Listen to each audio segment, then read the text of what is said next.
দিছি দুই ভাইয়ের মধ্যে প্যাঁচ লাগা। মূলত ওই জমিটা আমার দরকার, ওই জমির উপর আমি একটা নতুন ইট ভাটা দিব, বুঝছিস? চল আয়। তোর আজকে বাইরে গেলাম কত বড় শেষ আবার জমির এল কাটে।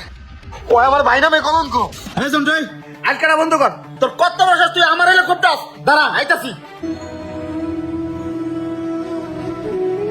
বন্ধু যখন বউ লইয়া আমার বাড়ির সামনে দিয়া। ভাই আজকে যাত্রাটা কিন্তু সেই ছিল, আর মালটাও কিন্তু সেই ছিল।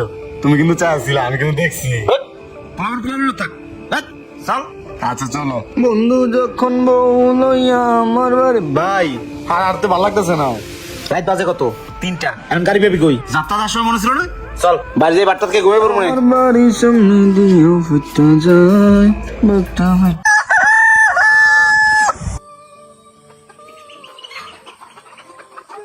জন্টু এদিকে আয়। কি করবে কও? জন্টু আমি বাজার যাইতেছি, তুই খেতে যাই পানি দে যা। এই শুনো, আমি কি একা খেতে যাই পানি দিয়ে হামু? আর দুজন লোক লাগবো। খালি ফাঁকিবাজি, তুই একাই পারবি যা। বড় হইছে খালি ছোট বাইরে ফরমাইশ দেয়, ভাল লাগে না।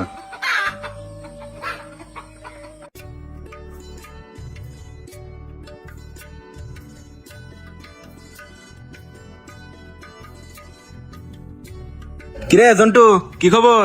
এই তো আসি বালাই। তা তো কি অবস্থা? জন্টু তোর বড় ভাই যে সবকিছু লুইটা বুইটা খাইতাছে, এ ব্যাপারে কি কোনো খোঁজ খবর রাখস? গ্রামে নানান জায়গায় নানান কথা শুনি। আরে বেটা অনেক এটি লাভ আছে, ওই তখন পোলা পান। কি কস? বড় ভাই এগুলা করবো কে? সময় হলে সব সম্পত্তি হাই ভাগ করে দিব। তোমার ভাই তোমারে জমি দিব, তুমি কাকারে জিগাও। তোমার ভাই চেয়ারম্যানের কাছে জমি বেচছে। ঘটনা কিন্তু সত্যি। সময় থাকতে তোমার ভাগটা বুঝা নিও। দূর আর চাই খামু না, এখনই যাই বাইরে ধরতাছি।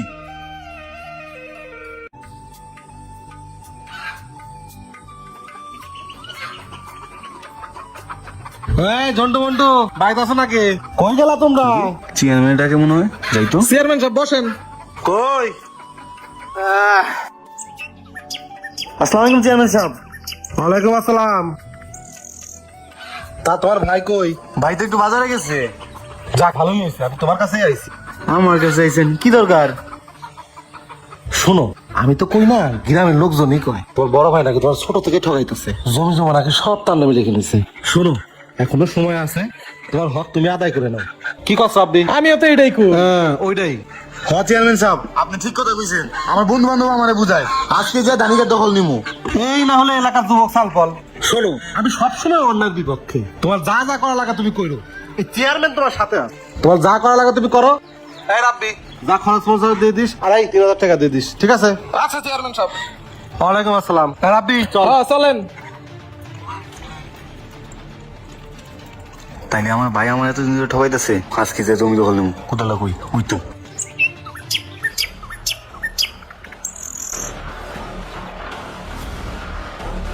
আজকে ভাই যদি জমির কাছে আসে, এই জমিতে বাইরে বের এখন।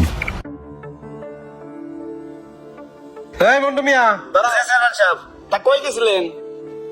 গেছিলাম তো তোমার বাড়ির পরে, তোমার খুঁজবে, কিন্তু তোমার তো পাইলাম না। শোনো, আমি তো কই না, গ্রামের লোকজনের কয় তোর ভাই বলে বখাটে পোলাপানের সাথে ঘোরে, নেশা টেশা করে। তা তুমি কিছু জানো নাকি? মন্টু ভাই, চেয়ারম্যান সাহেব কিন্তু ঠিক কথাই কইছে। কি কয় একটু মনোযোগ দিয়ে শোনো, কামে লাগবো। কি কোন চেয়ারম্যান সাহেব? তা তো জানি না। শোনো, ঘটনা তো এই জায়গায় থাকবে নাই। শুনলাম জমি জমা নাকি সব তোমার নামে। তোমার ভাই ওই রাস্তার পরে জমি দখল দিবে গেছে। তোমার যা যা করা লাগে তুমি করো, এই চেয়ারম্যান তোমার সাথে আছে। তোমার যা লাগে আমার কাছে কয়ো। আর আব্বি কিছু খরচ পাতি দিয়ে দিস। আচ্ছা চেয়ারম্যান সাহেব। এই মন্টু ভাই, তুমি আমার সাথে বিকালে দেখা করো। আচ্ছা ভাই, ফোনটা কত বড় সাহস! ওরে আমি ছোটবেলাতে পাইলে বসে বড় করছি, ওর আমার খেত দখল করতে গেছে না। আজকে ওর একদিন কে আমার একদিন। কত বড় সাহস, তুই আমার খেত দখল করছ না? রাব্বি ঘন্টা তো বাজাই দিছি। হ্যাঁ চেয়ারম্যান সাহেব।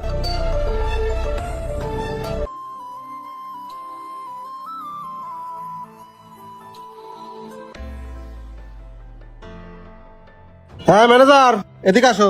চেয়ারম্যান সাহেব, আপনার সাথে এত বছর ধরে কাম করি, আপনার রগ আইস পর্যন্ত আমি চিনবার পারলাম না। কি জানবে চাচ্ছিস তাই কর। আপনি এই ঝন্টু মন্টুর মতো জরুয়া দুই ভাইয়ের মধ্যে পেঁচ লাগাই দিলেন, মাথায় তো আমার কিছুই ঢুকতেছে না। তোর মাথায় যদি থাকবি তাহলে চেয়ারম্যান তুই হইতে, তোর জায়গায় থাকতো না আমি, বুঝছিস? শোন, ওই দুই ভাই অনেক বুঝাইছি ওই রাস্তার পাশে জমিটার জন্য। কি কয় জানিস? কয় বাপ দাদার ভিটা কি, সে নানান কিছু কয়। এই জন্য সোজা আঙ্গুলে গিয়ে ওঠে না, এই জন্য আঙ্গুলটা একটু মনে কর দেখা করছি। দিছি দুই ভাইয়ের মধ্যে প্যাঁচ লাগা। মূলত ওই জমিটা আমার দরকার, ওই জমির উপর আমি একটা নতুন ইট ভাটা দিব, বুঝছিস? চল আয়। হ্যাঁ চলেন।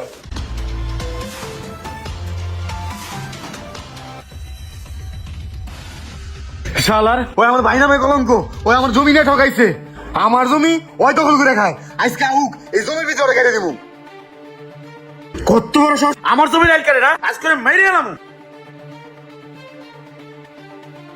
এই জন্টই আমার জমি ডাল কাটা বন্ধ কর। এই তুমি জমির কাছে আইবা না কইয়া দিলাম, একদম কিন্তু খুনাখুনি হয়ে যাইবো। এই জমির কাছে আইলে কিন্তু একদম তোমার লাশ ফালা। কি কত বড় সাহস তুই আমার এলে কবদাস খারাইতাছি রাখ। এই সাহস এই, কত বড়, কাম আমার করতেছি, জমি দখল করে। ডাল কাটা বন্ধ কর। তুমি আর একটা কথা চালাবি না, জমির কাছে আইবা না। ডাল কাটা বন্ধ কর। কি কেমন লাগে আর আজ কাটবি? হ্যাঁ কেমন লাগে? হ্যাঁ চোখে এমন গুলো দিই কে?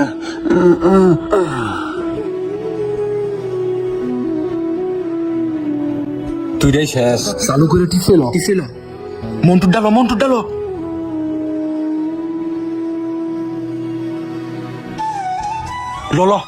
ল টিপসের কাম শেষ।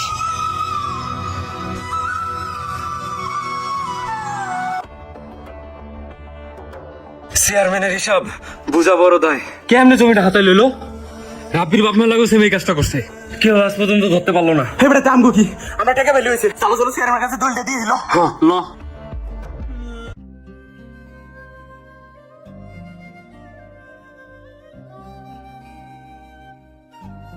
চেয়ারম্যান সাহেব, আমি আর আপনার কাম করুম না। আপনার সব কুকর্ম ফাঁস হয়ে গেছে, গ্রামের সব লোকজন জানি না গেছে আপনি যে একজন ভূমিদস্যু। মিনালা সুজন ওরা সবকিছু কয়ে দিছে। একটা কথা মনে রাখবেন, পাপ কোনোদিন বাপ ছাড়ে না।